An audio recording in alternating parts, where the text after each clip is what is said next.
Mom chose my toxic stepsister over me and kicked me out. But years later, I'm engaged, and his company dropped her husband's contract as a client. And now she's blaming me. I, 26F, have been engaged to my fiancé, who we'll call Jeff, 26M, for about 2 months. I met him through a dating app 4 years ago and we have been inseparable since then. Jeff and I are soulmates. He is the only person in my life who has never let me down. I haven't had an easy life. My parents got divorced when I was 2 years old. My dad walked out on us, and he never looked back. He did pay child support, but that was about it. He never bothered to actually come, meet me, or see how I was doing. My mom, 48F, was also not a great mother, to be honest. She was more involved in other activities when I was younger, rather than actually raising me. I was practically raised by nannies or babysitters when I was slightly older. My mother was really young when she had me, and her priorities were really different. She didn't care much for being a mother and mostly spent her time going out with friends or on dates. She was an out-and-out socialite and didn't have time for me. Even career-wise, she wasn't very serious about her job. She was a freelance artist and she would make decent money every month, but she didn't have to worry about me because she would have the child support paychecks coming in to make sure everything was covered. I hate to say it, but I'm pretty sure that had not been for the child support money, she would have kicked me out a long time ago. She was never particularly attached to me and I mostly felt like she was waiting for me to grow up so I could leave her alone. And then, when I was around 13 years old, she started seeing my stepfather. My stepfather, let's call him Matt, 50M, also had a daughter my age. We'll call my stepsister Jess. When we first started dating, and my mother brought his family home for the first time to introduce us to each other, she told me to be on my best behavior and said that this was really important for her. Now, she had brought home my boyfriend thousands of times before that, but she had never cared about the way I behaved. She would usually just inform me that she had guests coming over and I would take it as a signal to go in my room and stay there until they left. But this time, I felt like she was serious about the guy because otherwise, she wouldn't have cared about my behavior. Let me phrase it better, she wouldn't even have cared about my existence in the house, had she not been serious about Matt. The first time I met him and his daughter, they were relatively nice to me and it was a nice first meeting. I had no idea what was about to hit me after that first meeting. Soon after, he started coming over more frequently, and after a certain point, it was like they had practically moved in together. I didn't mind it, it wasn't like it was disturbing me in any way. So I had no reason to care about them, as long as they just let me get on with my life. It was that way, for a long time. They were practically living together, and occasionally, Jess would come over as well. Her mother was still a part of her life, so she would spend half of the month at her mom's place. Initially, they were either decent to me, or they would just ignore me. I was honestly okay with it because I didn't particularly care for any of them. I didn't even care about my mother, so it was really difficult for me to care about people associated with her. All I wanted was my own peace and quiet. And for a while, I had that. But then, they decided to make it a permanent thing and actually move in together. Now, I wouldn't even have cared about that, but my mom told me that now that they were moving in together, I had to start sharing my room with my stepsister. I put my foot down, then I told him that I was not going to do that because it was my room. It had been my room all my life, and that was the only thing that brought me peace, that in that house, I had a corner all to myself. I wasn't going to compromise my freedom by sharing my room with someone. I barely even knew when I told my mother that I was not going to share my room. We had a massive argument about it and she told me that she would kick me out of the house if I didn't do as she said. I was 14 at the time and I might have been young, but I still knew the law. I felt like I had to because my mother was the kind of person who you really couldn't trust. Also, it's just common sense, and I knew that she couldn't actually kick me out until I was an adult or she could get in trouble with the law.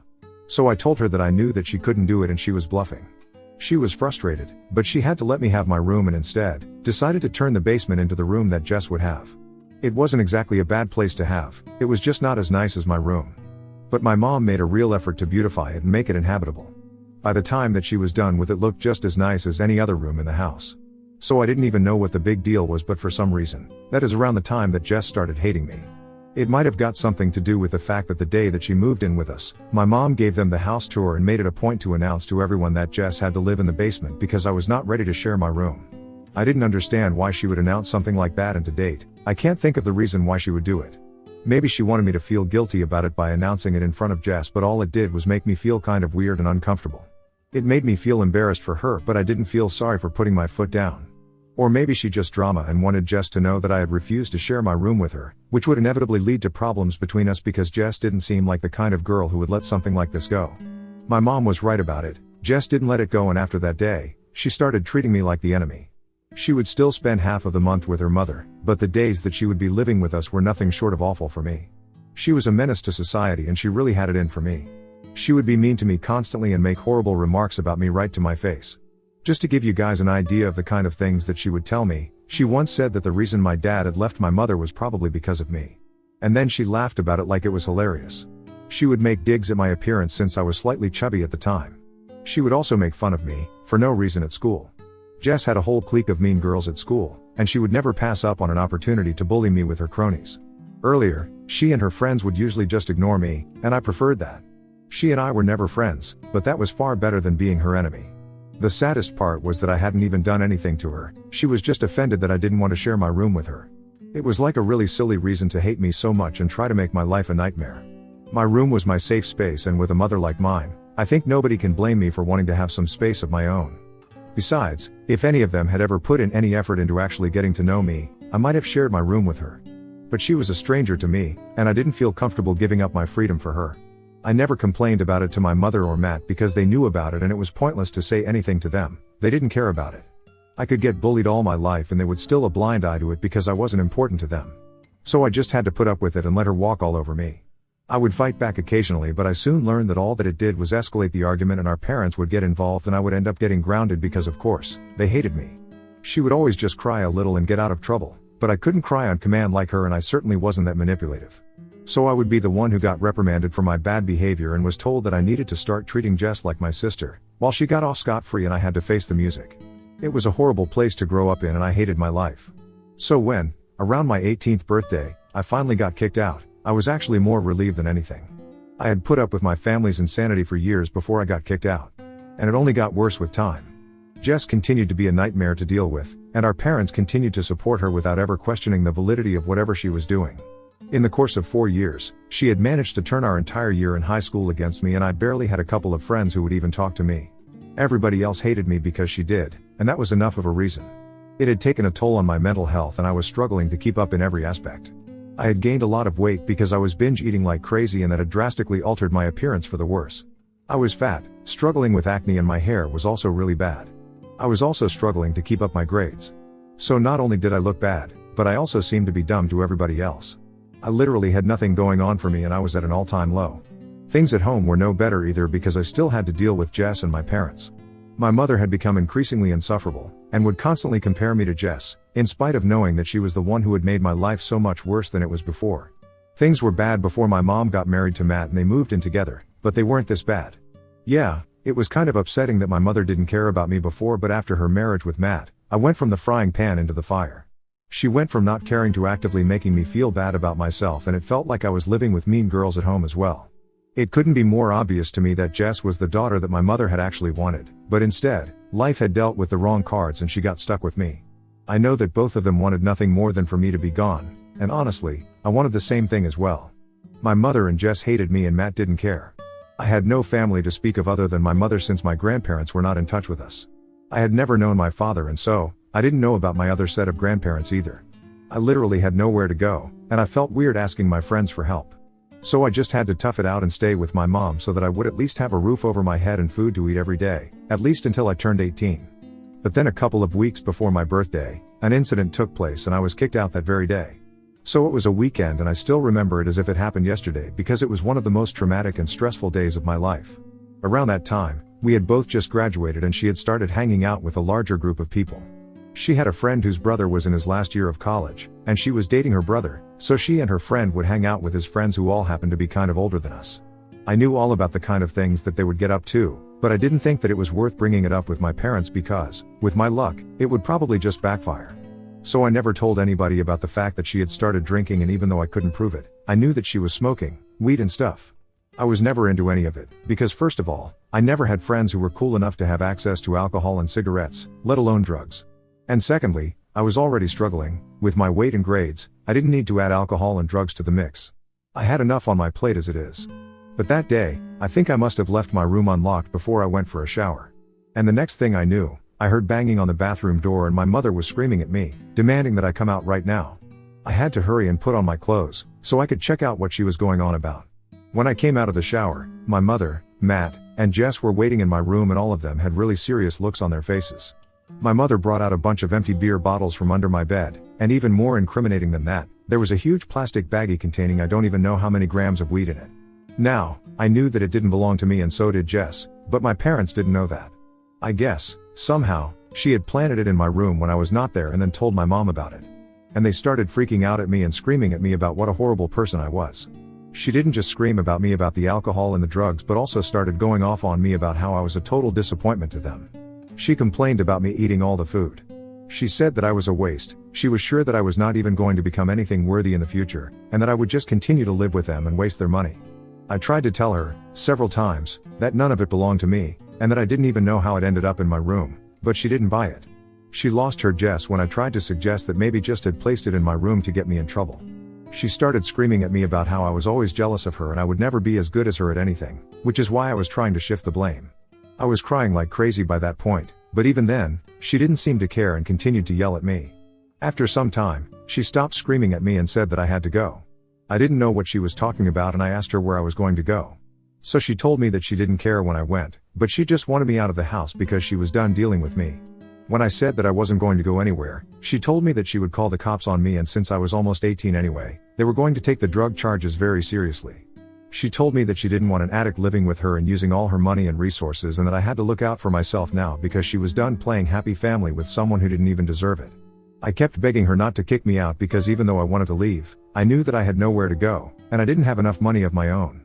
But my mother simply didn't care and she told me that if I didn't clear out within that day, then she really would call the police and she herself would report me to them. I was stunned that she was capable of being so heartless and even more so, that neither Matt nor Jess had any complaints about this. They were literally just going about that day as if nothing was going on. After a considerable amount of crying and begging, I actually started packing my things, because between getting arrested for possessing drugs and living on the streets, I would gladly take the latter. I was done packing by the evening, and when I left the house, nobody said goodbye to me, and I never turned around either. I went to the park and sat on the bench there for a couple of hours, but then started getting really cold so I decided to head over to a friend's place to spend the night there, hoping that they would allow me. I went to my best friend's place, Amy, and asked her if I could stay with her for a couple of days. She already knew how my parents were and I didn't have to explain much to her. I told her the events of that day and she was scandalized. She told me that her parents could help me if I would just let them. I had always told her never to tell anybody about the way my parents treated me, including her parents, because I didn't even know if people would believe me and I guess I felt weird sharing these personal details of my life with others. But that day, she forced me to tell everything to her parents, and they were just as horrified as Amy had been. They got on a call with my mother and tried to speak to her but it didn't help at all and she was quite rude to them. So they realized that talking to her wouldn't make the situation any better. And then they did something that I don't think I can ever thank them enough for. They told me that I could live with them for as long as I had to and that they would support me. They were rich enough, so money was not a problem. And Amy loved me, so she was ready to share a room with me. I spent the next couple of years living with them, attending community college because that's the only place I got accepted due to my bad grades. I started working and saving money to find a place of my own, but Amy's parents made sure that I never felt the pressure to move out of their house and made me as comfortable as they could. And then, about 3 years ago, I had finally saved enough to move out. I was proud of myself and at the same time, I was really grateful to Amy and her parents. I really couldn't have done it without them. Even on the day that I moved out, they were the ones who helped me settle into my new place and told me that I was welcome back anytime I wanted to visit them or even live with them. That was the turning point of my life. I had lost a lot of weight by then and my health was much better. I felt better and I looked at it as well. I was also earning enough to support myself and I had spent enough time working hard on myself, so I decided to start dating as well because I wanted to get married eventually and I had to start looking. I met a couple of guys before Jeff, but it always fizzled out before it could really get somewhere. And after I met Jeff, I finally understood why. It was because Jeff and I were meant to be together and all the other guys that I met before him were just meant to be fun, but nothing more than that. When I started dating, I didn't know that he was rich and was the heir to his dad's company. I just really liked him because he was funny and cute, and he seemed to really like me too. After dating for a couple of months, he told me about his family and I realized that they owned a chain of restaurants that he was going to inherit in a couple of years after his father retired. Now, a lot of people might think that knowing how rich he was might have changed things for me and stuff like that, but honestly, I just still saw him as the same person that I had known before. That knowledge didn't change anything for me and I loved him just as much as I had before. We moved in together after about a year of dating, and he had introduced me to his family a couple of months before that. Everybody in his family really liked me and we all got along well. Everything was just perfect, and so recently when he asked me if I wanted to marry him, the answer came to me quite easily. We have been engaged for 2 months now and things have been going super well, but then, about 2 weeks ago, I received an email from Jess. Now we haven't spoken in almost 8 years and I haven't heard from my family ever since I got kicked out. I didn't know why she would reach out to me now, especially to make amends. I think enough time has passed and neither of us cares enough to even try and fix the situation anymore. So when I read that email and realized that she was reaching out to me to apologize for everything that had happened in the past and acknowledge that she had been a total nightmare, I was really confused. She actually admitted to planning everything in my room because she wanted me to get kicked out since she just hated me for no reason. I had no idea why she would be confessing all of that so many years later, and I knew that there was something off about this whole thing. The timing was also suspicious because I had just gotten engaged, and I knew that she must have known about it because I had posted about it on social media and we did go to the same high school, so some people must have told her about it. Everything seemed very suspicious, so I decided to do some digging. On doing so, I found out that the guy that Jess was married to happened to be the owner of the business that supplies plastic containers and stuff for takeaway orders to Jeff's restaurants. It was quite easy for me, all I had to do was make a fake profile and stalk her, and from there, I went on to her husband's page and he mentioned all about his work in his bio. So that was a relatively straightforward process and I already knew a lot about Jeff's business because we had plans to run it together once his dad retired. So I was learning the ropes already, and when I noticed that this was the guy he was dealing with, I instantly told Jeff about it. Now, in the past couple of years, I've been doing my best not to think about my old life because I only wanted to move on, so I hadn't followed anybody from my family online, and I have also told my friends never to tell me any news about them. So I never knew that Jess was married now and had been for a few years. But when I found out that her husband was actually dealing with us, Jeff and I decided that we would cancel our contract. It was costing us a lot anyway, and more importantly, I don't think I could ever have anything to do with that woman again. Not even in a business capacity. Jeff also told me that the quality of the products that he was being supplied by her husband had also decreased substantially from the beginning, and they had been considering dropping him as their supplier anyway and had been in the talks with another guy with cheaper prices and better products. So last week, a couple of days after I received that email from Jess, Jeff decided to hold the meeting with her husband and cancel their contract. But for some reason, Jess believes that I did this on purpose to get her back and has been accusing me of that through her emails and social media posts. We haven't been in touch for almost a decade, but she still thinks that I'm holding a grudge against her, which I might be, but that's not the real reason that her husband lost our contract. She made a post a couple of days ago and said that a lot of clients had been dropping them anyway, and this was the last straw, but she claims that I only did it out of spite and apparently this was highly unprofessional of us. She tagged our Facebook page in her post, and it's really messy now. I kind of feel bad for her because, in her post, she mentioned that she and her husband have been losing clients left and right. And alright, I'll admit that part of this was personal, but a lot of it was professional as well, and I don't think Jeff and his father would have dropped her husband as their supplier on just my word alone. Nevertheless, I feel kind of bad for her. Ida for making my fiancé stop working with my estranged stepsister's husband? Update 1. Okay. So Jeff has spoken to his dad's lawyers and his dad thinks we did the right thing. So we are going after them legally and demanding that they take down that post and pressing charges for defamation against them.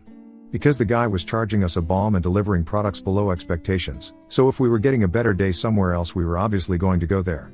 It's just by coincidence that I just happened to be married to the guy who ran that business. And instead of running their company better, she decided to run her mouth on social media to try and defame us. It's ridiculous how I even allowed myself to feel bad for her after everything that she had put me through. But you guys really opened my eyes, so thank you for that. A lot of you are really supportive and I appreciate that. Thank you so much for all the comments. Update 2. So, Jeff and his father filed a defamation lawsuit against Jess and her husband a couple of days ago, and we are meeting with a court-appointed mediator in a week maybe. But in the meantime, my mother has taken it upon herself to defend her poor little stepdaughter once again. It's so ridiculous, I feel like I'm back in high school. But thankfully, I'm not actually back in high school and I can simply just turn a deaf ear to them now and ignore everything that they say. Because unlike then, I don't have to be in my mother's books to have a roof over my head. So she can cry about it all she wants, but it's not going to change anything.